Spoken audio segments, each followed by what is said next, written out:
Why have estate agents in particular been asked to get GDPR compliant this week? This week, estate agents in particular have been asked to become GDPR compliant by the National Association of Estate Agents. This is due to a German property company being fined the equivalent of 12.4 million due to the breach of their obligations under the GDPR to do with retention periods and keeping data for a fair amount of time and an appropriate amount of time for their processing activities. Every business needs to have a retention policy in place, and it is important that they've got it in place and it's being followed by all members of staff. The reason that this company were also fined the 12.4 million was because the German commissioner did actually do an investigation and they communicated their findings in the areas of improvement that were needed to be met by the company, and they weren't met, so that's why the company have then gone back and given them such a hefty fine. What specific rules should businesses be following in order to ensure GDPR compliance? So it's really important that businesses get familiar with the principles of the GDPR. So this is to do with processing data fairly, transparently, and make sure it's accurate so it's being kept up to date.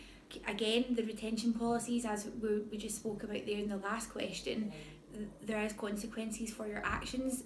A lot of the information to do with the principles can be communicated very well and very clearly to the individuals whose data they're processing through privacy notices. So there's many different things that they need to take into consideration with it. So as I said, accuracy, making sure that it's fair and transparent so individuals know exactly what you're doing with their data. They know how long you're going to be keeping their information.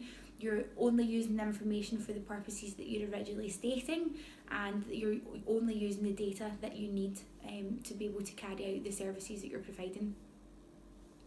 What are the penalties for failing to comply with the GDPR? So the maximum penalty under the GDPR is 4% of annual global turnover or 20 million euros, whichever is greatest.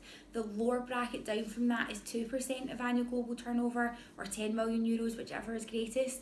But you might be aware that British Airways, for example, back in July, were fined up to £183 million by the ICO, or the ICO have promised to fine them that much due to their breaches. So it doesn't mean to say that it will stop at the 20 million. They will look to go further than that, but it also doesn't mean to say that it will be 10 million or 20 million. There will be smaller fines for non-compliance for small businesses. There was a promise sort of pre-GDPR that smaller businesses would be getting looked at and would be getting fined, and I think because that's not really surfaced and that it's not really happened, a lot of companies are under the impression that they don't really need to do anything, but it doesn't mean to say that it won't. So it's really important that they take the chance while they've got it to become GDPR compliant and get everything in place.